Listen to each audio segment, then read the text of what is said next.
Breaking news చూస్తున్నాం. ఏపీలో మంత్రులకు శాఖలు కేటాయించారు.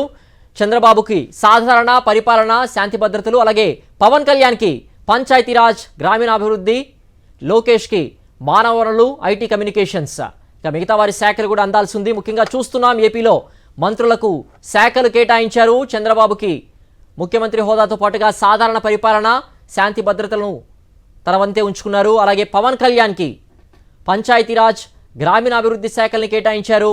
అలాగే లోకేష్కి సంబంధించి మానవ వనరులు, ఐటీ కమ్యూనికేషన్స్, అనితకు హోంశాఖ, అచ్చెన్నాయుడికి వ్యవసాయ మార్కెటింగ్ శాఖను కేటాయించారు. కొల్లు రవీంద్రకు గనుల శాఖ, ఎక్సైజ్ శాఖను కేటాయించారు. నాదెండ్ల మనోహర్కు పౌర సరఫరాల శాఖను కేటాయించారు. నారాయణకు గత కేబినెట్లో లాగానే పట్టణాభివృద్ధి శాఖను కేటాయించారు. బీజేపీకి చెందినటువంటి సత్యకుమార్ యాదవ్కు వైద్య ఆరోగ్య శాఖను కేటాయించారు. నిమ్మల రామానాయుడికి నీటిపారుదల శాఖను కేటాయించారు. అలాగే నంద్యాలకు చెందినటువంటి ఎన్ఎండి ఫరూక్కు మైనారిటీ శాఖను కేటాయించారు. అలాగే నెల్లూరుకు చెందిన ఆనం రామనారాయణ రెడ్డికి దేవాదాయ శాఖను కేటాయించారు. అలాగే పయ్యావుల కేశవ్కి ఆర్థిక శాఖను కేటాయించారు. ఇంకా కొన్ని శాఖలు రావాల్సి ఉంది. ముఖ్యంగా చూసినట్లయితే చంద్రబాబు తన వంతే కొన్ని శాఖలు ఉంచుకున్నారు. శాంతి భద్రతలు కూడా తన వంతే ఉంచుకున్నారు. దీనికి సంబంధించి మరింత సమాచారం మా ప్రతినిధి సతీష్ అందిస్తారు. సతీష్, ఏపీ కేబినెట్ కూర్పుకి సంబంధించిన పూర్తి అప్డేట్స్ ఏంటి సతీష్? సిద్ధేశ్వర్, ఎట్టకేలకు మంత్రుల శాఖల కేటాయింపైన సందిగ్ధత వీడింది. కొద్దిసేపటి కిందటే రాష్ట్ర ప్రభుత్వం మంత్రులకు సంబంధించినటువంటి శాఖల కేటాయింపైన ఉత్తర్వులు జారీ చేసింది. ప్రధానంగా ఈ కేబినెట్ లో ఒకే ఒక్క డిప్యూటీ సీఎం పవన్ కళ్యాణ్ కి కేటాయిస్తూ చంద్రబాబు నిర్ణయం తీసుకున్నారు. వాస్తవానికి కాపులతో పాటు బీసీలకు కూడా రెండవ డిప్యూటీ సీఎం ఉంటుందని భావించినప్పటికీ కూడా జనసేన పట్టుబట్టిన మేరకు ఒకే ఒక్క డిప్యూటీ సీఎం ఉండాలని కోరిన నేపథ్యంలో ఆ ఒక్క డిప్యూటీ సీఎం కూడా పవన్ కళ్యాణ్ ని కేటాయించారు. శాఖలకు సంబంధించి Chandrababu GED, law and order Chandrababu garu ఉంచుకున్నారు. అదేవిధంగా ఆ డిప్యూటీ సీఎం అయినటువంటి పవన్ కళ్యాణ్ కి పంచాయతీరాజ్, గ్రామీణాభివృద్ధి శాఖ, అలాగే అటవీ పర్యావరణ శాఖలు కూడా కేటాయించారు. నారా లోకేష్, చంద్రబాబు కుమారుడు నారా లోకేష్ కి హ్యూమన్ రిసోర్స్ డెవలప్మెంట్, అదేవిధంగా ఐటీ, ఎలక్ట్రానిక్స్ అండ్ కమ్యూనికేషన్ కి సంబంధించినటువంటి శాఖల్ని ఇచ్చారు. అదేవిధంగా రియల్ టైమ్ గవర్నెన్స్ కూడా లోకేష్ కేటాయించారు. అచ్చెన్నాయుడు, కింజరాపు అచ్చెన్నాయుడికి వ్యవసాయ శాఖ, మార్కెటింగ్ శాఖ, పశుసంవర్ధక శాఖ, డైరీ డెవలప్మెంట్, మత్స్య శాఖల్ని అప్పగించారు. కొల్లు రవీంద్రకి గనుల శాఖ, అదేవిధంగా ఎక్సైజ్ శాఖ, ఈ రెండు శాఖలను కూడా కొల్లు రవీంద్ర కేటాయించారు. నాదెండ్ల మనోహర్, జనసేన నుండి కోటాల మంత్రి అయిన నాదెండ్ల మనోహర్ కి పౌర సరఫరాల శాఖ, వినియోగదారులకు సంబంధించిన అఫైర్స్ సంబంధించినటువంటి కన్జ్యూమర్స్ అఫైర్స్ డిపార్ట్మెంట్ అప్పగించారు. పొంగూరు నారాయణకి గతంలో లాగే మున్సిపల్ అడ్మినిస్ట్రేషన్, పట్టణాభివృద్ధి శాఖను కేటాయిస్తూ నిర్ణయం తీసుకున్నారు. అనిత, వంగలపూడి అనితకి హోమ్ అఫైర్స్, హోంశాఖ మంత్రి. గతంలో ఏదైతే వైఎస్ జగన్మోహన్ రెడ్డి ప్రభుత్వంలో దళిత మహిళలకు హోంశాఖనిచ్చి ఒక సాంప్రదాయాన్ని తీసుకొచ్చారు. ఆ సాంప్రదాయాన్ని ఇప్పుడు చంద్రబాబు కొనసాగించారు. హోంశాఖను వంగలపూడి అనిత కేటాయించారు. బీజేపీ నుండి మంత్రి అయినటువంటి సత్యకుమార్ యాదవ్ కి వైద్య ఆరోగ్య శాఖ కేటాయిస్తూ ప్రభుత్వం ఉత్తర్వులు జారీ చేసింది. అలాగే నిమ్మల రామానాయుడు, పశ్చిమ గోదావరి జిల్లా చెందిన నిమ్మల రామానాయుడికి తాగునీటి పారుదల శాఖ మంత్రిగా పోర్ట్ఫోలియోను కేటాయించారు. ఎన్ఎండి ఫరూక్ కి మైనారిటీ సంక్షేమంతో పాటు లా అండ్ జస్టిస్ నే కేటాయించారు. ఆనం రామనారాయణ రెడ్డి, నెల్లూరు జిల్లాకు సంబంధించిన ఆనం రామనారాయణ రెడ్డికి దేవాదాయ శాఖను కేటాయించారు. పయ్యావుల కేశవ్ కి ఆర్థిక శాఖ, అదేవిధంగా ఫైనాన్షియల్, కమర్షియల్ ట్యాక్సెస్ తో పాటుగా శాసనసభ వ్యవహారాల శాఖ మంత్రిగా అవకాశం కల్పించారు. అనగానే సత్యప్రసాద్ కి రెవెన్యూ, స్టాంప్స్ అండ్ రిజిస్ట్రేషన్ సంబంధించినటువంటి శాఖను కేటాయించారు. కొలుసు పార్థసారథికి గృహ నిర్మాణ శాఖ, సమాచార పౌర సంబంధాల శాఖ, ఐఎన్పిఆర్ శాఖ మంత్రిగా అవకాశం కల్పించారు. అలాగే డోల బాల వీరాంజనేయ స్వామికి సోషల్ వెల్ఫేర్, అదేవిధంగా విలేజ్ వాలంటీర్, సచివాలయం విలేజ్ వాలంటీర్ విభాగానికి సంబంధించిన మంత్రిగా కేటాయించారు. గొట్టిపాటి రవికుమార్ కి విద్యుత్ శాఖ, ఇంధన శాఖను కేటాయించారు. కందుల దుర్గేష్, జనసేన నుండి మంత్రి అంటే కందుల దుర్గేష్ కి టూరిజం, అదేవిధంగా కల్చరల్, పర్యాటక శాఖ, సాంస్కృతిక శాఖతో పాటుగా సినిమాటోగ్రఫీ మంత్రిగా అవకాశం ఇచ్చారు. గుమ్మడి సంజయారాన్ని, ఎస్సీకి సంబంధించిన గుమ్మడి సంజయారానికి గిరిజన సంక్షేమ శాఖతో పాటు మహిళా బీసీ సంక్షేమ శాఖను కూడా కేటాయించారు. బీసీ జనార్దన్ రెడ్డి మంత్రికి R&D తో పాటు I&I, ఇన్ఫ్రాస్ట్రక్చర్ అండ్ ఇన్వెస్ట్మెంట్ సంబంధించినటువంటి శాఖను కూడా బీసీ జనార్దన్ రెడ్డికి కేటాయించారు. టీజీ భరత్ కి industries and commerce, food processing industries సంబంధించిన శాఖని టీజీ భరత్ కి కేటాయించారు. సవిత, ఏవైతే బీసీ వెల్ఫేర్ మంత్రిగా సవితకి ఆకర్షించారు. అదేవిధంగా హ్యాండ్లూమ్ అండ్ టెక్స్టైల్స్ కూడా సవితకి కేటాయించారు. వాసంశెట్టి సుభాష్ కి కార్మిక శాఖ మంత్రిగా నియమించారు. కొండపల్లి శ్రీనివాస్ కి MSME సెర్ప్ NRI ఎంపవర్మెంట్ సంబంధించినంత వరకు కేటాయించారు. సో ఇండస్ట్రీకి సంబంధించినటువంటి డిపార్ట్మెంట్స్ ని ఎక్కువ విభాగాలుగా చేసి ఇందులో మంత్రుల శాఖలు కేటాయించారు. అదేవిధంగా మండిపల్లి రామ్ ప్రసాద్ రెడ్డికి ట్రాన్స్పోర్ట్, యూత్ అండ్ స్పోర్ట్స్, యువజన క్రీడా శాఖలతో పాటుగా రవాణా శాఖను కేటాయించారు. మొత్తం 25 మంది, చంద్రబాబుతో సహా 25 మంది కేబినెట్ మంత్రులకి ఈ శాఖలు కేటాయించారు. ఇందులో పవన్ కళ్యాణ్ డిప్యూటీ సీఎం గా ఉంచారు. వాస్తవానికి నిన్నటి వరకు హోమ్ గా ప్రచారం జరిగినప్పుడు కూడా పవన్ కళ్యాణ్ కి పంచాయతీరాజ్, గ్రామీణాభివృద్ధి శాఖలు, అదేవిధంగా అటవీ పర్యావరణ శాఖలను కేటాయించారు. అదేవిధంగా హోంశాఖ మంత్రిగా మహిళకు అవకాశం ఇచ్చారు. గతంలో వైఎస్ జగన్మోహన్ రెడ్డి ఏ సంప్రదాయాన్ని అయితే తీసుకొచ్చారో ఆ సంప్రదాయాన్ని ఇప్పుడు కొనసాగించిన పరిస్థితి. అలాగే సతీష్ చూసినట్లయితే ఈ యొక్క క్యాబినెట్ బెర్తులకు సంబంధించి జనసేనకు 3 బెర్తులు కేటాయించారు. అలాగే బీజేపీకి 1 బెర్తు మాత్రమే కేటాయించారు. కానీ కీలకమైనటువంటి వైద్య ఆరోగ్య శాఖను సత్యకుమార్కు కేటాయించడం చూస్తున్నాం. అలాగే నాదెండ్ల మనోహర్ ఒక సీనియారిటీ ప్రకారంగా చూసుకున్నప్పటికీ కూడా ఆయనకు కూడా పౌర సరఫరాల శాఖను కేటాయించారు. సో ఈ యొక్క క్యాబినెట్ కూర్పుకు సంబంధించి Janasena at the same time BJP నేతలు ఏమంటున్నారు? అంటే జనసేన అయితే ముందు నుండి కోరినట్టు విధంగానే డిప్యూటీ సీఎం గా పవన్ కళ్యాణ్కి ఇవ్వాలి. అది కూడా ఒకరే డిప్యూటీ సీఎం ఉండాలి, 2 లేదా 3 డిప్యూటీ సీఎంలు ఉండడానికి అవకాశం లేదని చెప్పి డిమాండ్ చేసింది. సో ఆ డిమాండ్ మేరకు బీజేపీ కూడా ఆ డిమాండ్ ని ప్రతిపాదించింది. అదేవిధంగా బీజేపీకి ఒకటే మంత్రి ఇచ్చినందువల్ల కీలకమైన మంత్రిత్వ శాఖ ఇవ్వాలని కూడా కోరారు. సో ఈ నేపథ్యంలోనే వైద్య ఆరోగ్య శాఖని బీజేపీకి సంబంధించినటువంటి మంత్రి సత్యకుమార్ యాదవ్ కి ఇవ్వడం, పవన్ కళ్యాణ్ కి ఒకే ఒక డిప్యూటీ సీఎం గా ప్రకటించడం, అందులో పంచాయతీరాజ్, గ్రామీణాభివృద్ధి శాఖను, అటవీ పర్యావరణ శాఖలు కూడా పవన్ కళ్యాణ్ కి కేటాయించారు. ఇక శాఖల్లో చూస్తే Nara Lokesh human resource development, IT, HR department తో పాటుగా ఐటీ, ఎలక్ట్రానిక్స్, కమ్యూనికేషన్ సంబంధం, అంటే HRDలో పూర్తిగా విద్యాశాఖ ఇందులో ఉంటుంది. సో విద్యాశాఖని ఇప్పుడు నారా లోకేష్ కి అప్పగించారు. ఐటీ, ఎలక్ట్రానిక్స్ తో పాటుగా విద్యాశాఖని నారా లోకేష్ కి భావించవచ్చు. అచ్చెన్నాయుడికి రెవెన్యూ శాఖ అప్పగిస్తారని ప్రచారం జరిగినప్పుడు కూడా వ్యవసాయం, సహకారం, marketing, animal husbandry, dairy development department అప్పగించారు. అదేవిధంగా కొల్లు రవీంద్రకి మైన్స్ అండ్ గనుల శాఖతో పాటుగా ఎక్సైజ్ శాఖను అప్పగించారు. నాదెండ్ల మనోహర్ కి సివిల్ సప్లైస్, ముందుగానే ప్రచారం జరిగినట్టుగానే సివిల్ సప్లైస్, జనసేనకు సంబంధించిన శాఖల్లో ముందుగా ప్రచారం జరిగినట్టు శాఖలు అప్పగించారు. పయ్యావుల క్యాష్ కూడా ముందుగానే మనం చెప్పిన విధంగా ఆర్థిక శాఖ, శాసనసభ వ్యవహారాలు అప్పగించారు. అనగాని సత్యప్రసాద్ మొదటిసారి మంత్రి అయ్యారు. మొదటిసారి మంత్రి అయినటువంటి అనగాని సత్యప్రసాద్ కి కీలకమైన రెవెన్యూ, స్టాంప్స్ అండ్ రిజిస్ట్రేషన్ సంబంధించినటువంటి శాఖను అప్పగించారు. కొలుసు పార్థసారథి గతంలో మంత్రిగా పనిచేసిన కొలుసు పార్థసారథికి హౌసింగ్, అదేవిధంగా INPR ఈ 2 శాఖలను కూడా అప్పగించారు. గొట్టిపాటి రవికి ఇంధన శాఖని అప్పగించారు ప్రకాశం జిల్లాకు సంబంధించి. సో శాఖల కేటాయింపులో జూనియర్ మంత్రులు ఎవరైతే ఉన్నారో జూనియర్ మంత్రులకి చిన్న చిన్న శాఖలు, ప్రజలతో తక్కువ సంబంధం ఉన్నటువంటి శాఖలు అప్పగించారు. సో విద్యాశాఖ పూర్తి స్థాయిలో నారా లోకేష్ దగ్గర ఉంటుంది. దాంతో పాటుగా ఐటీ, ఎలక్ట్రానిక్స్, ఐటీ శాఖ, అదేవిధంగా విద్యాశాఖ, ఈ 2 నారా లోకేష్ పరిధిలో ఉన్నటువంటి పరిస్థితి. అదేవిధంగా వైద్యారోగ్య శాఖ సత్యకుమార్ కి ఇచ్చారు. పంచాయతీరాజ్ శాఖ పవన్ కళ్యాణ్ కి ఇచ్చారు. మున్సిపల్ అడ్మినిస్ట్రేషన్ నారాయణకి ఇచ్చారు. హోంశాఖ వంగలపూడి అనితకు ఇచ్చారు. ఈ నీటిపారుదల శాఖ నిమ్మల రామానాయుడికి ఇచ్చిన పరిస్థితి. ఆర్థిక శాఖ పయ్యావుల కేశవ్కి, అనగాన సత్యప్రసాద్ కి రెవెన్యూ శాఖ, ఈ కీలకమైనటువంటి శాఖలన్నీ కూడా ఈ మంత్రులకు ఇచ్చారు. సో మిగిలినటువంటి చిన్న చిన్న శాఖలన్నీ కూడా, అది ఇండస్ట్రీస్ డిపార్ట్మెంట్ చూస్తే మనం ఇండస్ట్రీస్ అండ్ కామర్స్ ఒక మంత్రికి ఇచ్చారు, MSMEని మరొక మంత్రికి ఇచ్చారు, కొండపల్లి శ్రీనివాస్ కి, ఐటీని నారా లోకేష్ దగ్గర ఉంచారు. అదేవిధంగా మొత్తం 4 విభాగాలుగా ఇండస్ట్రీకి సంబంధించినటువంటి డిపార్ట్మెంట్ ని విభజించి I&I మళ్ళీ అందులో బీసీ జనార్దన్ ఇన్ఫ్రాస్ట్రక్చర్ ఇన్వెస్ట్మెంట్ సంబంధించి బీసీ జనార్దన్ రెడ్డి గారు ఉంచారు. So industries, investments, industries, I&I, IT, MSME 4 గతంలో ఒకే గొడుగు కింద ఉండేవి. ఇప్పుడు వాటిని 4 మంత్రిత్వ శాఖలుగా మార్చారు. ఎడ్యుకేషన్ సంబంధించి HRDలో గతంలో ఉన్నట్టుగా చంద్రబాబు హయాన్ చంద్రబాబు HRD మొత్తం ప్రైమరీ ఎడ్యుకేషన్ నుండి హైయర్ ఎడ్యుకేషన్ వరకు కూడా అన్ని రకాల విద్యా రంగానికి సంబంధించినటువంటి ప్రాథమిక విద్య దగ్గర నుండి ఉన్నత విద్యకు సంబంధించిన అన్ని వ్యవస్థను కూడా HR డిపార్ట్మెంట్ పరిధిలోకి తీసుకొచ్చి హ్యూమన్ రిసోర్స్ డెవలప్మెంట్ తీసుకొచ్చారు. దాన్ని నారా లోకేష్ కి ఆ శాఖలను ఈసారి కేటాయిస్తూ చంద్రబాబు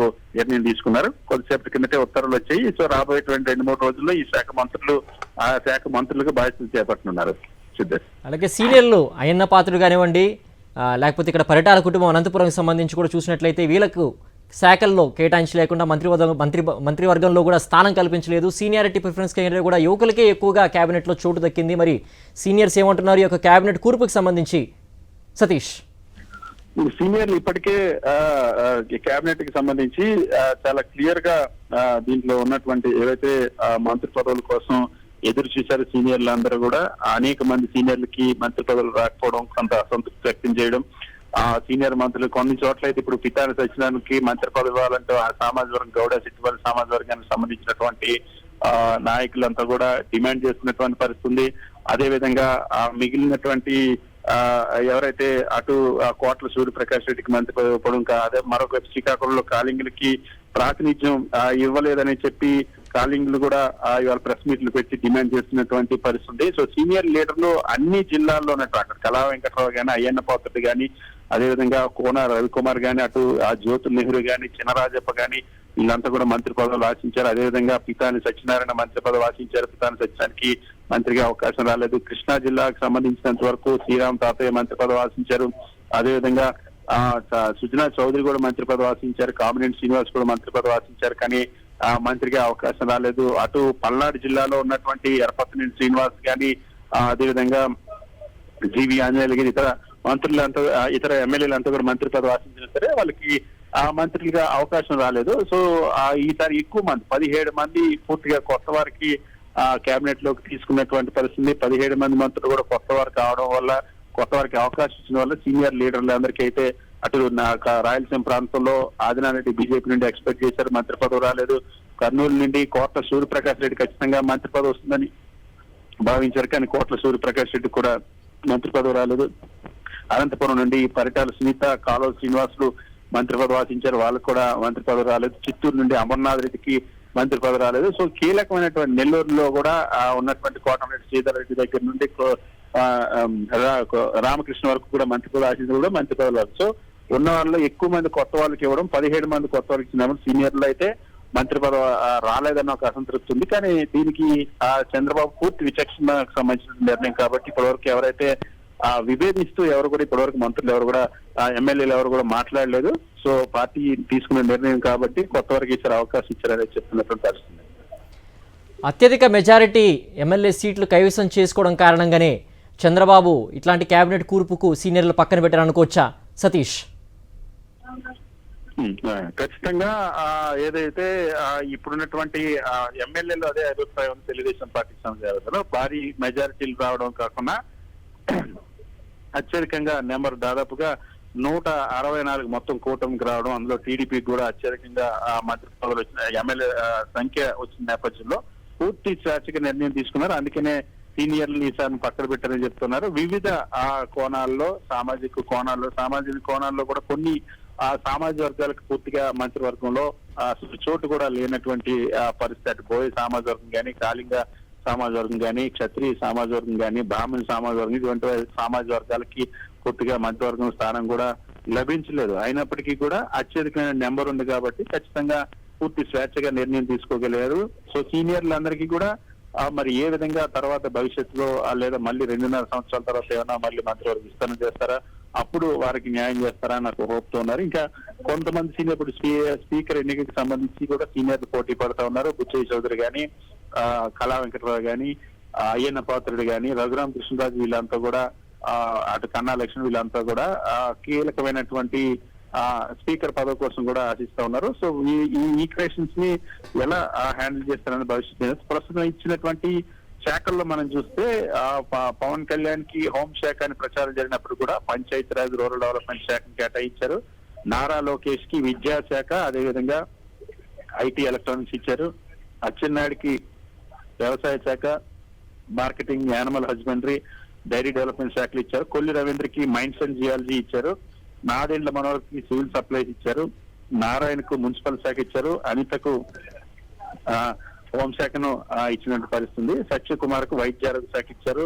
నిమ్మల రామానాయుడికి సాగునీటి పారుదల శాఖ ఇచ్చారు. పయ్యావుల కేశవ్ కి ఆర్థిక శాఖని ఇచ్చారు. ఇవన్నీ కీలక. అదే అనగాన సత్యప్రసాద్ కి రెవెన్యూ శాఖ ఇచ్చారు. ఈ కీలకమైన శాఖలు ఇది ఇచ్చారు. మిగిలినటువంటి శాఖల్లో ఆనం రామనారాయణ రెడ్డికి ఆ దేవాదాయ శాఖను ఇచ్చారు. మొత్తం కేబినెట్ లో ఆ వయసు రీత్యా కూడా చంద్రబాబు తర్వాత అధిక వయసు ఉన్నటువంటి వ్యక్తి. అయితే కీలకమైన శాఖ వస్తుందని భావించారు. కేవలం ఎండోమెంట్ దేవాదాయ శాఖ మాత్రమే ఆనం రామనారాయణ రెడ్డికి వచ్చింది. అనగాన సత్యప్రసాద్ కు మొదటిసారి మంత్రి అయినప్పటికీ కూడా రెవెన్యూ శాఖ, స్టాంప్స్ అండ్ రిజిస్ట్రేషన్ శాఖ ఇచ్చారు. కొలిసి పార్సాద్ గతంలో మంత్రిగా పనిచేసిన హనుమన్ కొలిసి పార్సాద్ కి గృహ నిర్మాణ శాఖ, సమాచార పౌర సంబంధాల శాఖ ఇచ్చారు. బాల వీరవేంద్ర మొదటిసారి మంత్రి అయిన నేపథ్యంలో సోషల్ వెల్ఫేర్, సాంఘిక సంక్షేమ శాఖ, అదేవిధంగా సచివాలయం, విలేజ్ వాలంటీర్ వ్యవస్థకు సంబంధించినటువంటి శాఖను ఇచ్చారు. గొట్టిపాటి రవికుమార్ కి ఇంధన శాఖ ఇచ్చారు. ఒంగోలు సంబంధించినటువంటి గొట్టిపాటి ఇంధన శాఖ కేటాయించారు. అందులో దుర్గేష్ కి పర్యాటక, సాంస్కృతిక శాఖ, సినిమాటోగ్రఫీ శాఖ ఇచ్చారు.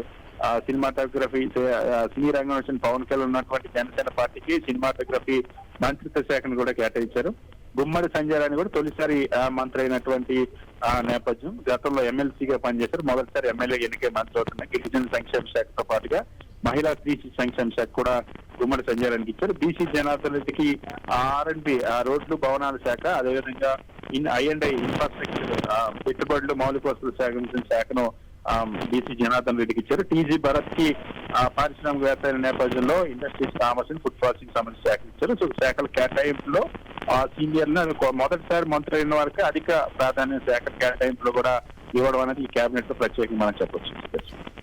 ఉమ్మడి గుంటూరు జిల్లాలో ఎక్కువగా కేబినెట్ బెర్తులు దక్కాయి. అలాగే కేంద్ర ప్రభుత్వంలో కూడా పెంపసానికి సహాయ మంత్రితో కూడా కేబినెట్ వచ్చింది. ఉమ్మడి గుంటూరు జిల్లాకు ఇంత ప్రాధాన్యత చంద్రబాబు ఎందుకు ఇచ్చారంటే ఏం చెప్తారు సతీష్?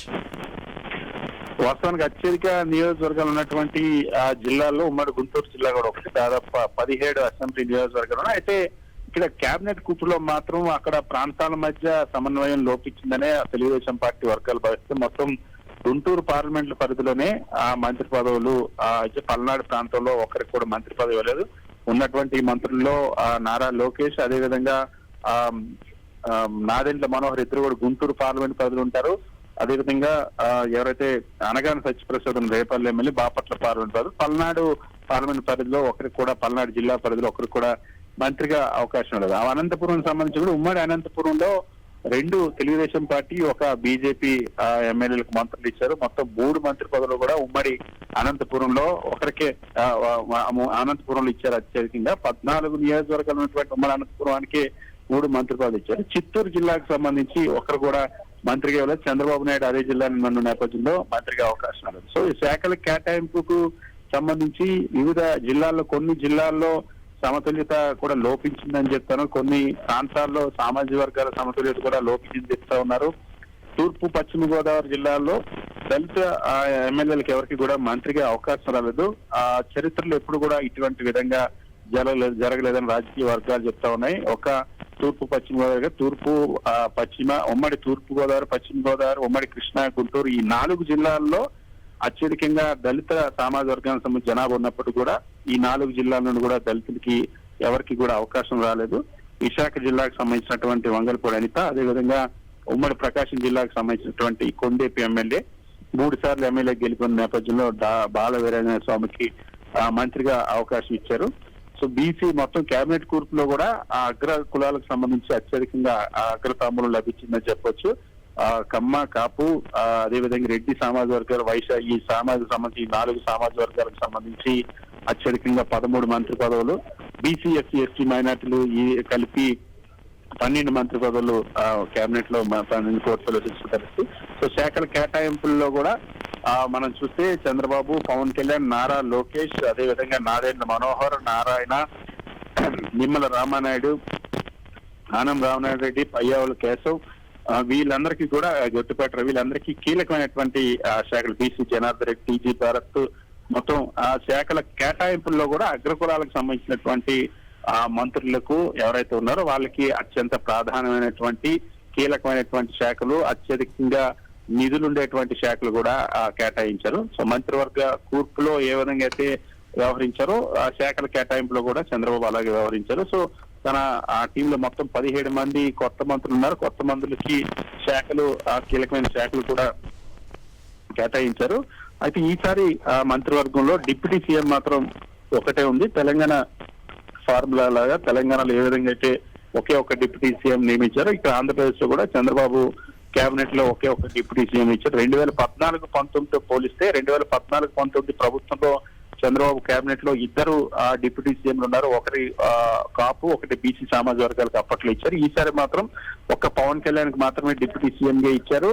పవన్ కళ్యాణ్ కాపు సామాజిక వర్గం నుండి ఉన్నటువంటి ఒకే ఒక డిప్యూటీ సీఎం. బీసీలకి ఈసారి డిప్యూటీ సీఎం గా ఇవ్వలేదు. సో మొత్తం కేబినెట్ లో 25 మంది మంత్రుల్లో ఒకరు సీఎం, ఇంకొకరు డిప్యూటీ సీఎం అంతే.